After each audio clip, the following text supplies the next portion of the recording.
Hey, what's going on? My name is Vit, and in this video we're going to be talking about playing Final Fantasy XIV on controller.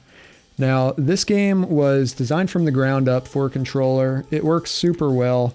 All the hotbar layouts and the settings are really just well organized for playing comfortably on controller. If you're used to playing other action games, this should feel very natural to you. There's a bit of setup to do. And we'll be going over all that in this video, but hopefully by the end you'll be nice and comfy on controller, whether you're a new player or if you're looking to swap over from mouse and keyboard. Controller can just be a nice comfy way to kick back and play at your leisure, whether you're on the couch or at your desk. I grew up playing console games, so controller it was for me when I started back on PlayStation. I started with, good old PS4 controller. And I've since switched to PC, but I'm still on controller. I probably couldn't make my way through a dungeon if I was on keyboard and mouse. I've tried. I've got a fancy MMO mouse. I just can't do it. So controller it is. And I've even managed to clear some of the hardest content in this game, what's widely considered as the hardest fight, Top, the latest Ultimate. And I cleared it on the busiest job. Objectively, I played Ninja in there. And it has the highest APM, or actions per minute, in that fight. And I was able to do it on controller with no problem. So if I can do that, if other people who are better than me at raiding can, do what they do on controller. I know a lot of people who play controller. Half of my raid group in Top used controller. So if we can all do it, so can you.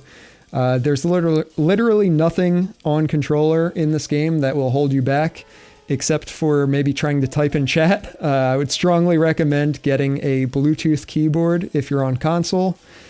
If you're on PC, it's less of an issue, but just having that ability to easily communicate with other players is a game changer for sure. So just pick up a cheap Bluetooth keyboard and away you go.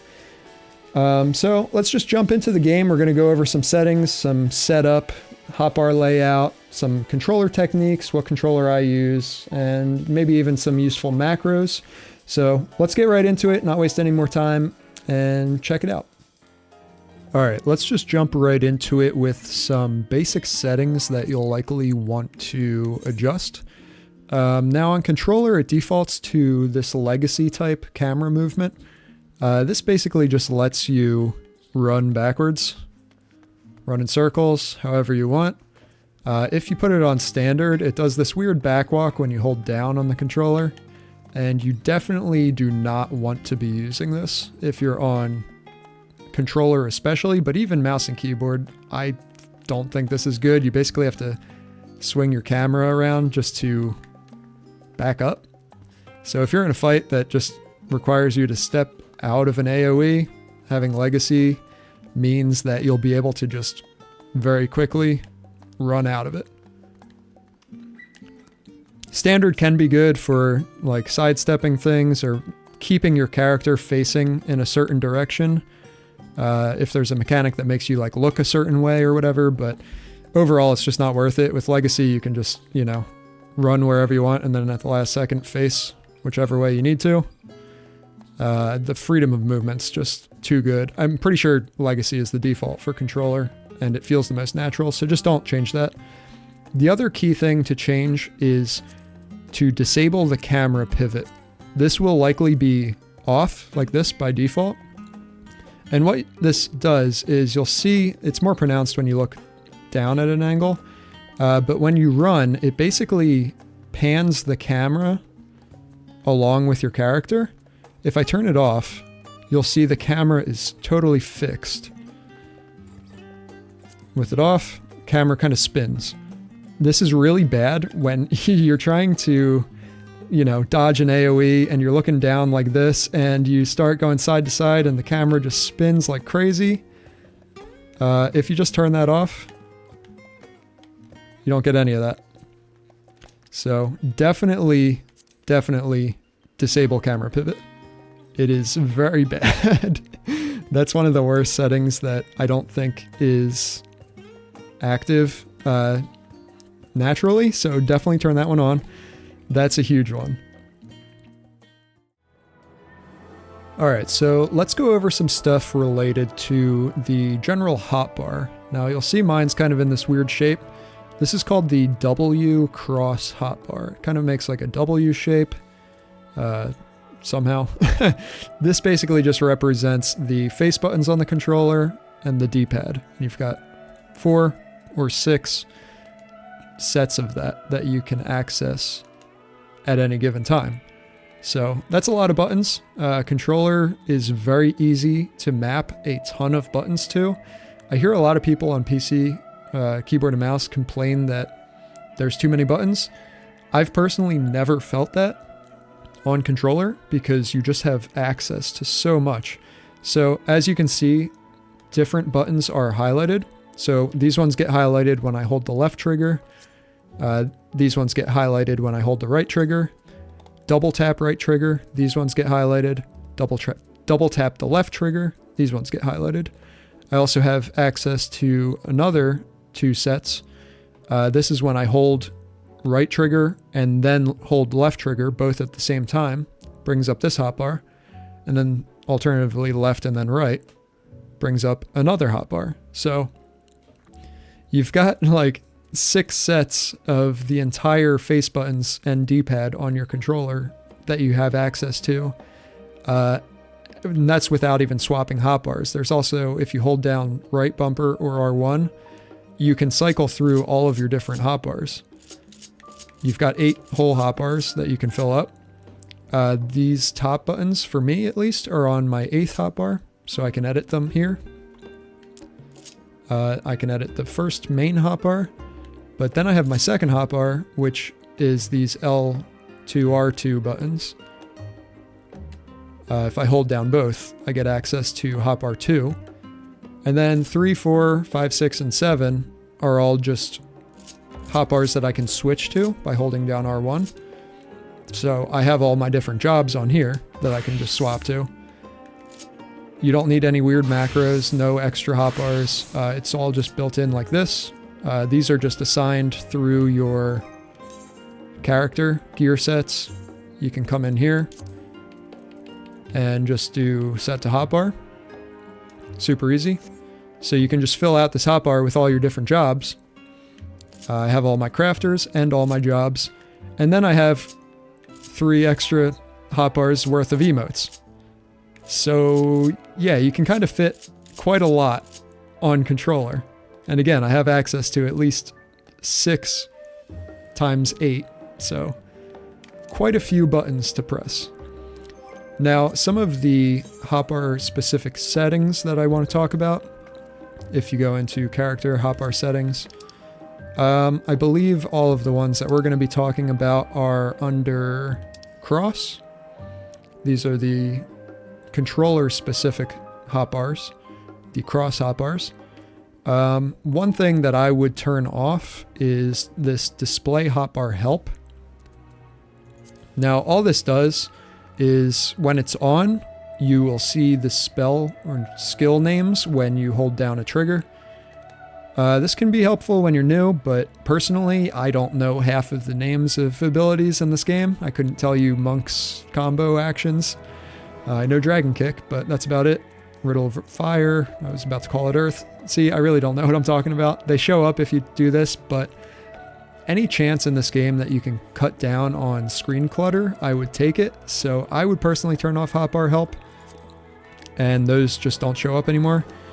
This is really helpful for me. You can still hover over them if you have a mouse, and it'll show the details, but you can also just pull up your actions and traits if you really want to see the name of something. You can just come in here and see what it is, but with enough time, you'll just recognize what things look like and try to memorize what everything does. But that's that. I would probably recommend turning that off. So next up for the hotbar settings, I want to talk about the W cross hotbar, which you can turn on and off. So some people I see play like this, where they only have these buttons. The buttons are still there, like you can get to them by double tapping, but for whatever reason they're hidden unless you turn on always display W cross hotbar, and this will just keep them on screen. It'll let you know what actions are, you know, on cooldown, what's not on cooldown.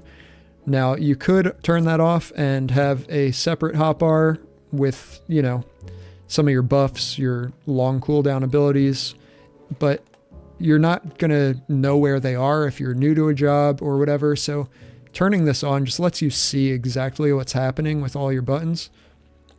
Again, you have these secondary hotbars, which I just use for more extraneous stuff like sprint, LB, food, pots, you know, some emotes, macros, whatever.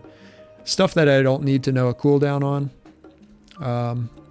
So I have all my main abilities here, so I can track all my cooldowns. Everything is on screen at all times.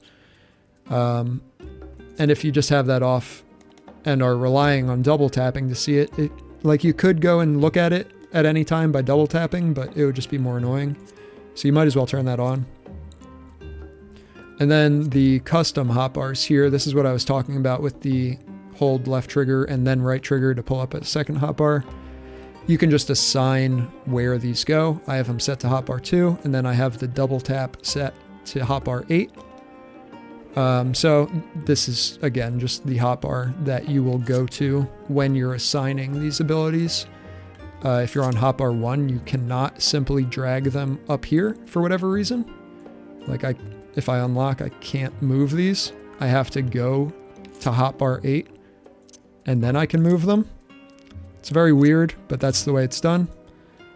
So just make sure that you know where these are. These are under the custom hotbar settings, and you can assign them to whatever hotbar you want.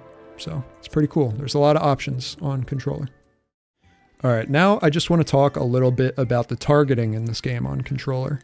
To target different enemies, it's just left and right on the D-pad. To target your party members, it's up and down. So you can just cycle through your party list. You'll see I only have my Chocobo out right now, so I can only cycle to him and myself. But if I wanted to give, you know, an effect, a heal, whatever, just press up and down, you'll get to them. I think in alliance raids, you're able to cycle through the different alliances by holding left bumper and doing left and right on the D-pad, and that'll cycle through the other parties as well. That gets a bit difficult, but that's the way to do that. So targeting is just really straightforward. You can just cycle through enemies. If you're in a dungeon or something, pick the right one with the D-pad. You can also just press A or X on PlayStation, and it will kind of just target what you're looking at and just select the one that you want. And then of course you can use the D-pad to bounce between them. Right now it's selecting my Chocobo just because it does that for some reason with Chocobos. If it won't go to your party members typically. There are settings to change how that works. I could probably turn off my Chocobo targeting like that, but it would just right and left on the D-pad would bounce between enemies typically. But there's also some sort of like line of sight and vision aspect to it. So like what you're pointing your camera and what you're pointing your character at also dictates what is targeted. So if I'm looking at this striking dummy and I press right on the D-pad, it'll go to that.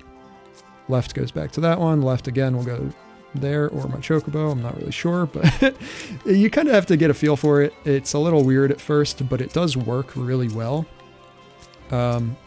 There's also a setting I want to talk about under control target, and that is the auto target settings, all of these 4 options. So you definitely want full auto target turned on. You can pick whatever of these kind of suits your fancy, just play with them. It just gives a little bit of a different feel as to what the targeting auto locks onto. Closest range, line of sight, or a cone. Ignored depth is turned on. I don't really know. These didn't feel too different to me. This is what I've always played on and it's comfy. But having this full auto target on is pretty much essential because you can just walk up and press one of your abilities without anything targeted and it'll automatically use it. You don't have to select it first. You can just walk up, press your button, and it happens.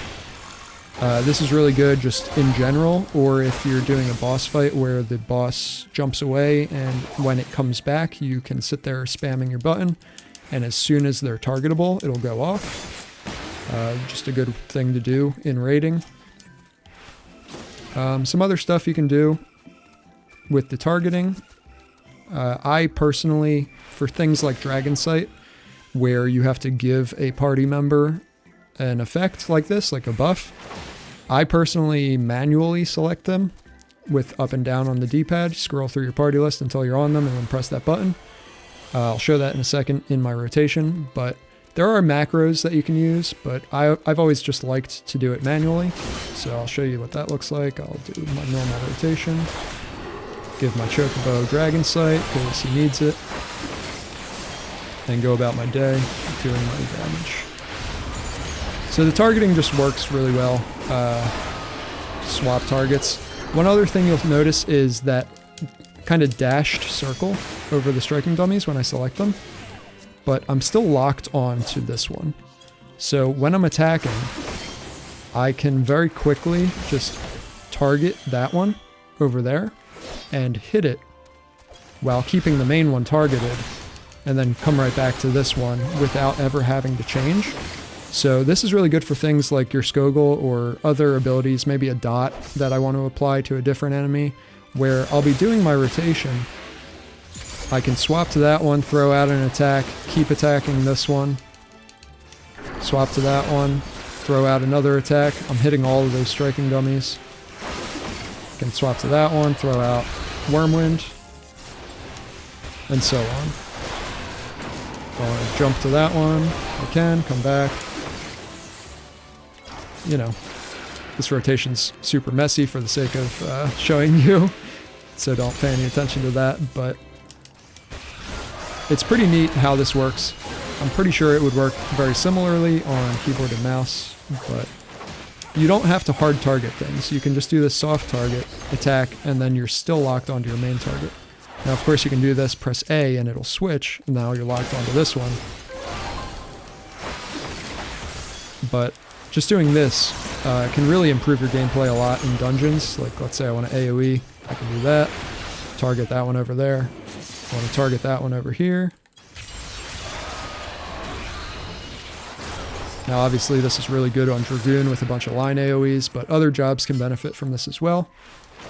So it's just something else to consider.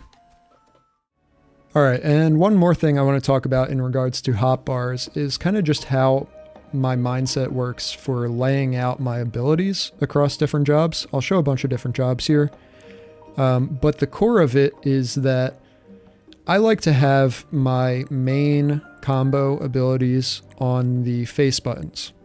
So A, B, X, Y, square, X, circle, triangle on PlayStation. And then have some lesser used buttons on the D-pad. Again, just because D-pad is a bit more difficult physically to get to when you're trying to run around and press your D-pad buttons.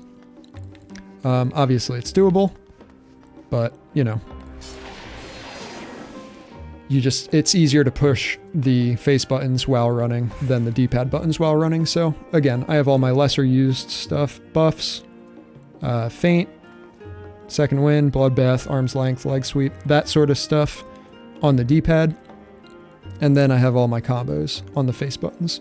Now this applies to pretty much every job.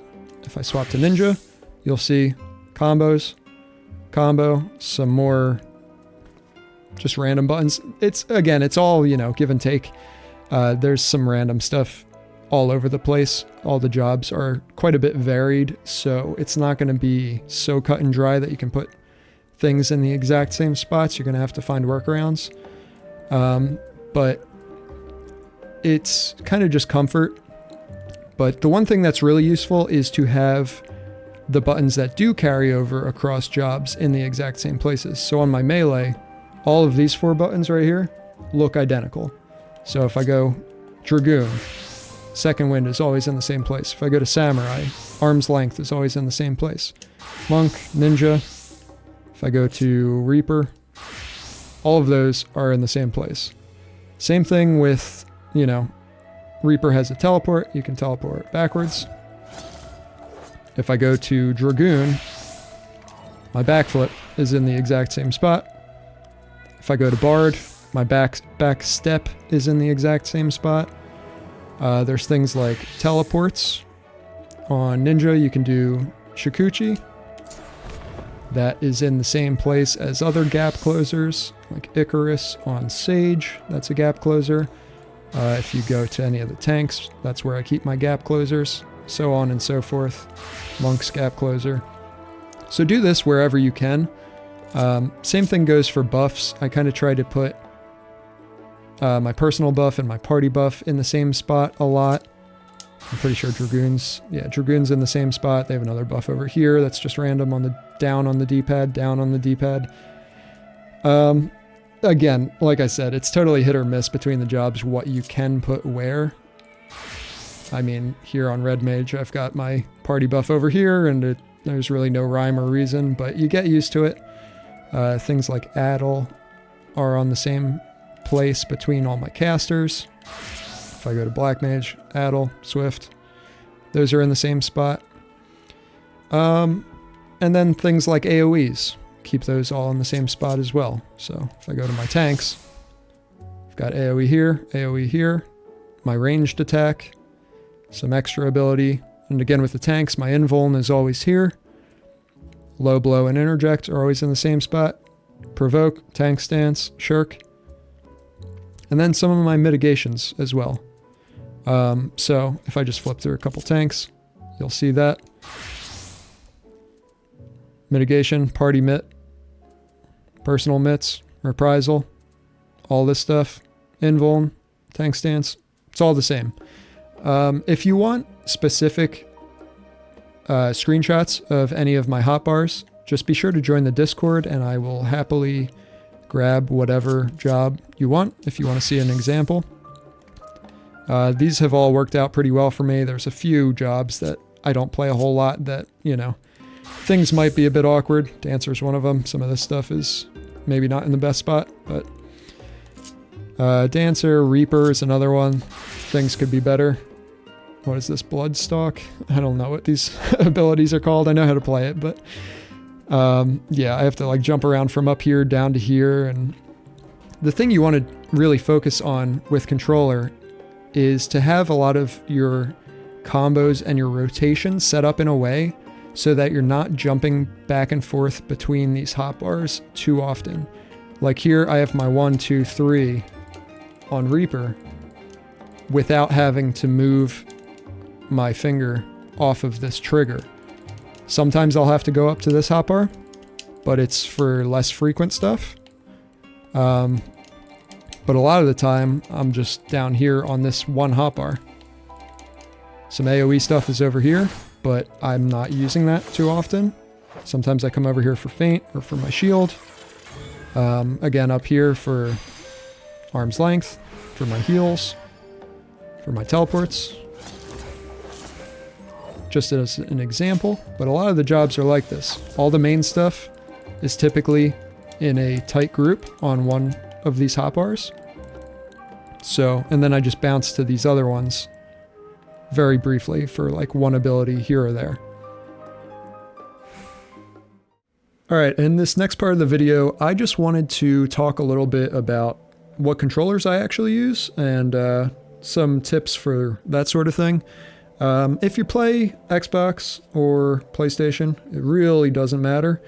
Either way works the same. I personally use this Xbox Elite controller. You'll have to forgive, it's kind of falling apart. The quality control on these things is questionable at best, but they're really good controllers if you get a good one. Just make sure to buy a warranty if you do pick one up. Some things about this controller I really enjoy. I mainly got it because it has the paddles on the back, and these are fully assignable through the Xbox app. You can pretty much have them on whatever you want. I have them all set up to the D-pad. So when I'm playing the game, my thumbs are usually on the sticks for the character movement and the camera movement. And the D-pad can be a bit awkward because you have to take your thumb off of the movement to press your D-pad actions. So having those paddles on the back lets you have full movement while pressing the D-pad.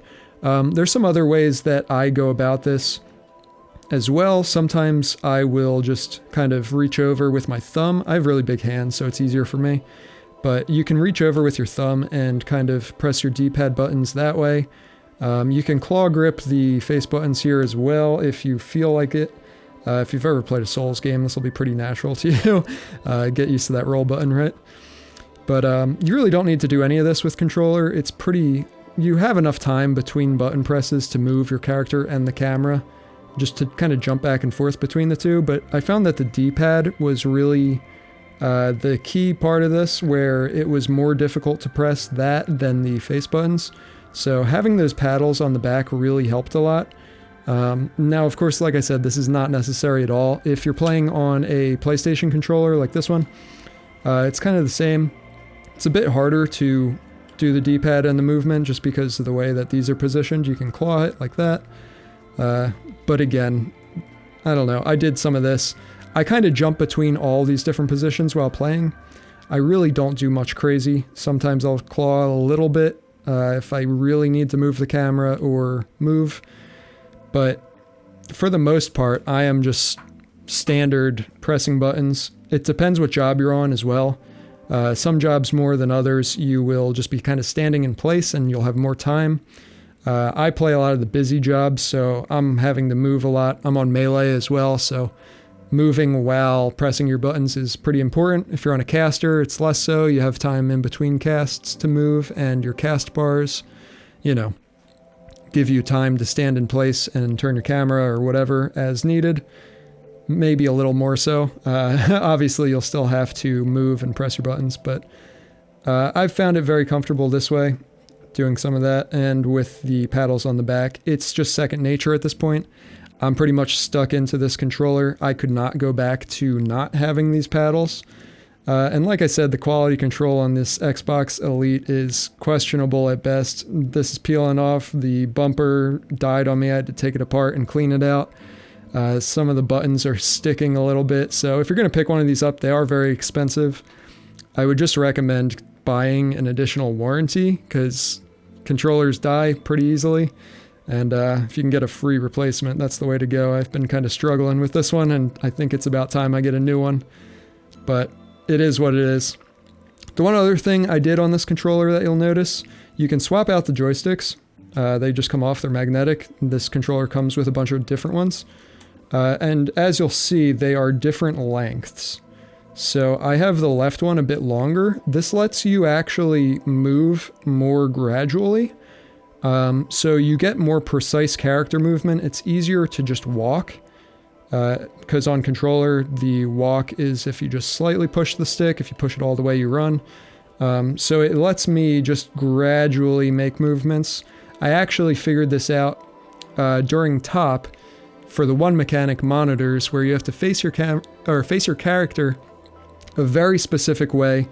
You have to like angle your character very precisely, and having this finer movement with this longer stick actually helped a little bit. It's not a huge change, but it was just enough to make it slightly easier, and in that fight, you need all the help you can get. So even just that little change, you'll see the camera movement stick is shorter, which gives it a shorter throw, letting you, in theory, move the camera faster. It's not really, and you can always change your sensitivity, so that one doesn't matter as much.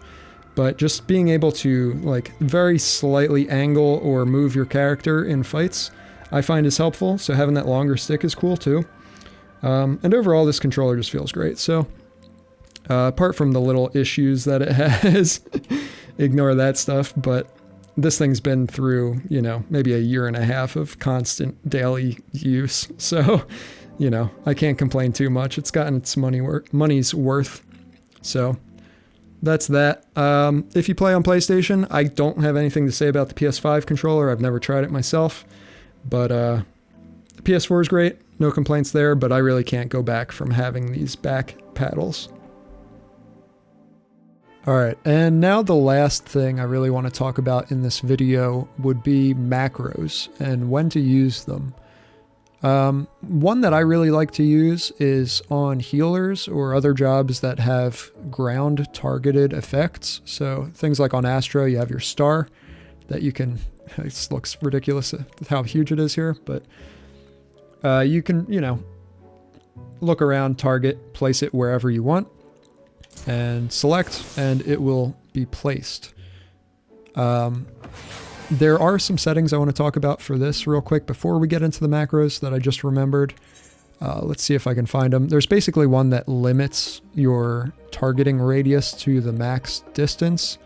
Okay, here's the setting for the ground targeting. Limit ring movement to targeting range. It basically just means that you cannot place that outside of its range. It will always limit it to the max distance. And it will always let you place it wherever you're looking. If this is turned off, you can be looking past the max distance trying to place it, and you're not able to place it because it's trying to place it too far away. So just make sure to turn this on, and it will let you always place your ground targets. So if I had that off and I looked up past this range, it would not be placeable. But now it always gets limited to the max range. So the other thing I wanted to talk about in regards to these is that you'll see I have 3 versions of star. I have that one, and then I have these 2. This one's just the basic one that lets you place it wherever. This one, star me, which is just a macro that I named it that, will place the star directly on me. I will not have to ground target at all. And then I have this one, which is star target, which will place it on whatever I'm targeting. So if I target that Ethernet shard and press it, it's directly on that target. Just a pretty useful macro if you play healer, or maybe even some other jobs that have ground targeting. One that I can think of is Ninja with Shikuchi. You can ground target where you want to teleport to, which is really cool. But I also have that macroed where it just Shikuchis to my target. So you can just automatically teleport to things. This can be a boss. It can be an Ethernet shard. It can be, you know, anything. Other players, party members. And I just find that useful sometimes. I don't use it a whole lot. A lot of the time I will only use Shikuchi in emergencies or if I'm trying to be fancy. But, you know, you can do some fun stuff with that. Some other macros that people like to use that I really don't. A big one's Dragon Sight. This is a buff that you have to give to your party members. You can set this to automatically be given to party member number 8 or number 4 or whatever you want. And you can actually go into your settings and reorder your party list based on jobs. So there can be a priority where the party list or the party member number 8 is always the samurai priority, and then the black mage, and then the, you know, other melee, and so on. You can order it however you want, so that 8th player will most likely be your Dragon Sight partner. Again, this is not something I'll use. I'll flash a macro on screen to use those party member targeting macros. But I personally just scroll through the party list every single time. Usually it's just up twice on the D-pad to get to the bottom party member. You can also just manually reorder your party list if you go into party members in here, left click, and you can just, oh, actually it acts differently when there's a full party, but you can basically just move your party members up and down. So if you do have that macro running, you can put your Dragon Sight partner exactly where you want them to be. The issue with that, you would also want the manually targetable option, the normal option, just in case your Dragon Sight partner dies or whatever when you have to give them the buff. You don't want to be locked into them if they have a weakness or anything. You want to be able to target the other party members as well. Don't rely on that macro. People will sometimes use macros on tank as well. Let's say I want to give Heart of Corundum to my co-tank. I can set up a macro to do so. Shirk is a hugely popular macro that you'll pretty much never want to shirk anybody other than your co-tank. So you can set this up to be party member number 2 and order your party list in a way that the tanks are always 1 and 2. If you are a tank, that is. You'll always be party member number 1 no matter what job or role you're on, but you can set up shirk to, you know, shirk your coat tank. And then just some mitts, whatever. So I will share how to do those party list macros here on screen now, but it's not something I use. Again, the targeting in this game works pretty well. Some other macros that I use, I don't use a whole lot really. I could probably do more with it if I wanted to. Here are just my ground targeted Asylum and Bell on White Mage. I don't have Scholar's soil set up just because I don't play it very often, but I should probably do that. And then I just have some text macros that say hi or GG when I finish a dungeon, just so I don't have to type it out because I'm lazy. But if you're playing on console and you don't have a keyboard, you can set something up like this. If you want to say hi when you enter a dungeon, you just press that button and it types in party chat. So you can replace howdy with whatever you want. People can be fairly obnoxious with their macros, but you know, it's something you can do if you want. And that really wraps it up for controller. I'm sure there's some settings and things that I missed. If you have any questions at all, hop in Discord. Again, I'm happy to share Hotbar layouts for all my jobs. If you go in Discord, I can send them to you. I'm sure I can find a place to post those neatly, but just let me know. And thanks for watching this video. Hopefully this helped a bit in some regard. It's been a little messy with some of the explanations. There's kind of a lot to go over, and I didn't really plan this out very much, but hopefully it helped. And I'll catch you in the next video or in Discord, so talk to you later.